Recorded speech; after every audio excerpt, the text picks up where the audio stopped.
All eyes are watching, and we've got to go out there and perform and prove what we can do.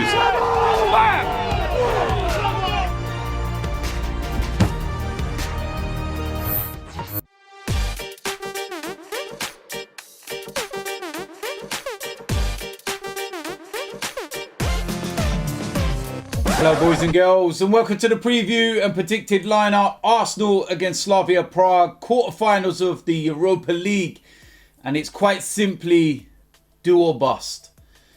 This is all we've got left to play for. We've kind of known it for a very long time given how poor our league season has been, but now more than ever we can't afford to not go any further in this competition. We cannot afford to not try and win this. We have a massive opportunity of getting to the final at a minimum. When you look at the pathway, with all due respect to the teams that are there, Slavia Prague, first of all, it's going to be a tough game. They've knocked out Rangers, they've knocked out Leicester. But when you look at some of the teams that are left in the hat, you've got to sit there and say, I'm happy with that one. Then you go to the semi-finals if you do get past this round. And a possible meeting with Unai Emery. And of course, that will have its own, situation and difficulties and everything else because Unai Emery was the manager of Arsenal. And because he knows how to get to finals in this competition. But on the whole, Villarreal are a team that you look at and you shouldn't be really too worried about. When you look at their form in the Liga and everything else. And then, of course, you've got the conquerors of Tottenham. And despite that unbelievable second leg, you look at, the possibility of maybe playing them. You look at the first leg against Spurs. And they should have, been out of the tie. Tottenham should have been, completely into the quarterfinals and not even worrying about that second leg. They only won the game 2-0, but it should have been a lot more. So again, it's a game that you look at and you think, yeah, you could well beat one of those. And then you look on the other side of the draw. And I suppose the one team in there that you would look at and say, yeah, all right, that's a gimme. You would take that with all due respect to them would be Granada. But then you've got Manchester United. You've got Ajax in there and you've got Roma in there. So when you look at it on the balance, we've been given a very, very favourable pathway. But we need to take each game as it comes. And what we must do is not play anything like that shower of shite that I saw on Saturday. If we put a performance like that in on Thursday, then my word, we will be in trouble. Home leg first. Now, this might be significant. I actually think that given the current situation with no fans in the stadium and stuff, you don't really get an advantage from playing home second. You also get the advantage, if you're the away team, of the possibility of going into extra time and having that away goals rule still there for you. I believe that this is something that should be, dealt with and eradicated. That if two teams are level, after 180 minutes, then away goals should not count once you move into extra time because you get an advantage. As the team that are playing away from home second, you get that extra 30 minutes knowing that one goal will count as double. So, yeah, we've got to use that to our advantage. When you look at Slavia Prague's victories against Rangers and Leicester, they've played away from home second. So, yeah, that's why I think it ain't too bad. Leicester, they drew 0-0 out in Prague, and then Rangers drew 1-1.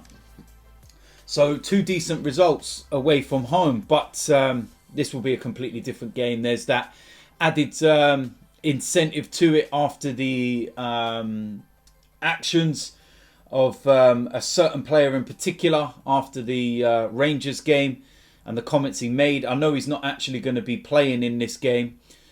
He was originally pulled out by Slavia Prague saying that he was unwell. Yeah, convenient. And then subsequently UEFA have said that he's serving a 1-match ban. It's really difficult to explain this, but he's not been given a 1-match ban for the racist comments or anything like that it's one match whilst they investigate, if that makes sense. So if he's found guilty of this, then should have the book thrown at him, and rightly so. Of course, Kamara was a former Arsenal player, came through the academy system, so it would be nice to do one for him as well. And more importantly, do it for ourselves, because this is our season in a nutshell. I can't say no much more than that, to be honest with you. We've got to go out and perform and get this victory. Team lineup is going to be crucial. I've looked at some of the training videos and, you know, the reports, and it looks like the majority of the players that were missing on Saturday are back. So with that said, let's go and get into the predicted 1 to 11. Starting off in goal, Leno.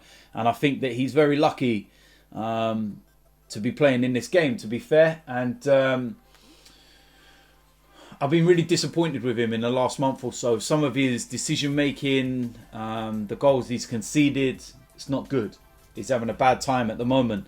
But we need to back him, and we need to be behind him, and hopefully he can rediscover his form again.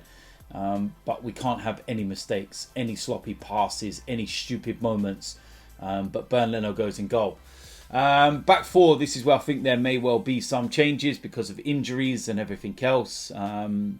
But starting off on the right-hand side, I'm going to keep Callum Chambers there. I think it's very evident that Hector Bellerin has really fallen down the pecking order. Callum Chambers played the last couple of Premier League games. Cedric was involved before that. So Bellerin kind of sits as maybe a third choice right back in some respects. And it's very evident that Arsenal are looking to get rid in the summer.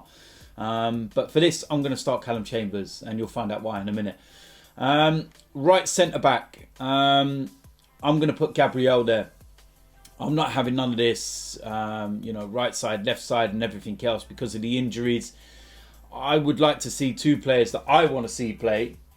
And if you're going to see who puts on the right-hand side, then I would go with Gabriel. I know he's a left-footed player, but I'll play him on the right-hand side because on the left of him, I'm going to go with Pablo Mari. I don't want Rob Holding playing. Every time I've seen him play of late, it's silly little things. And, the pace of Slavia Prague is dangerous as well. And I just feel that when I look at it, I'd rather Mari and Gabriel there, to be fair. I know they're both left-sided players, but I'd rather them too. Left back, I'm going to have to go with Cedric because it looks like Tierney's out for a little while. Don't know how long, but that's a massive blow. But Cedric, he's going to have to go there because he knows how to play there. In the midfield, first of all, Thomas Partey, and going to need a big performance. I thought he was one of the better players against Liverpool. No problem with his performances of late. Thomas Partey goes in there. Alongside him, Granit Xhaka.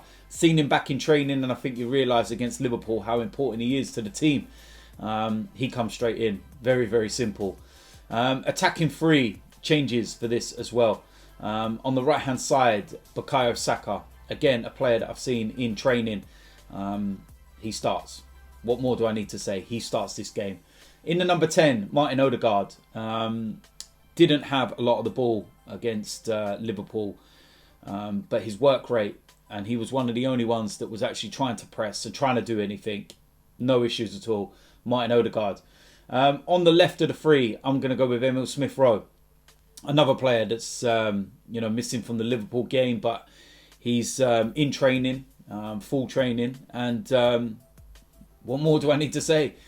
Like the Saka situation and everything else, for me, he starts. End of.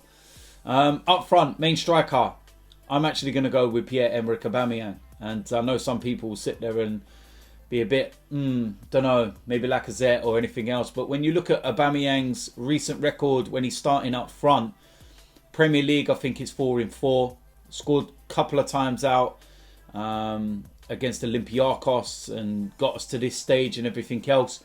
And I just feel through the middle with the players that he's got behind him, there's no denying there will be creativity. There's no excuses, basically. So for me, he's still our best striker, still our best finisher. And I would start him. And it's as simple as that, down the middle. So listen, there we go. That is it for the preview and the predicted lineup. Huge game, like I keep saying. And we got to get a big result. If we can come away from this with a good win and no away goal conceded, I'll be absolutely buzzing, and we would have 1 foot in the semi-finals. But yeah, do or die. It's as simple as that. These players better turn up, because I'll be absolutely fuming if they turn up like they did on Saturday.